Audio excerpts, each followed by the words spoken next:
नमस्कार, टीव्ही 9 मराठीमध्ये आपलं स्वागत। मी प्रज्ञा आणि बुलेटिनच्या सुरुवातीलाच मोठी बातमी आहे। नांदेडमध्ये युवकानं ईव्हीएम मशीन फोडलेलं आहे।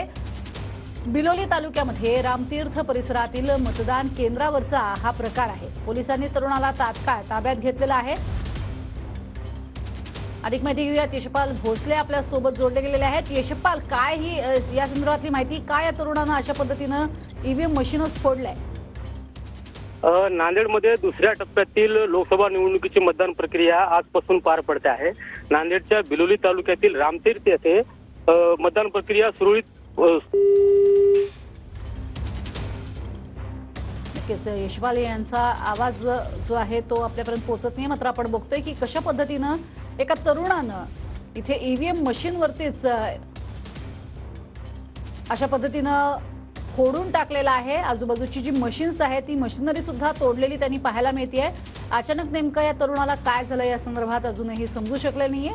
पोलिसांनी मात्र या तरुणाला ताब्यात घेतलंय।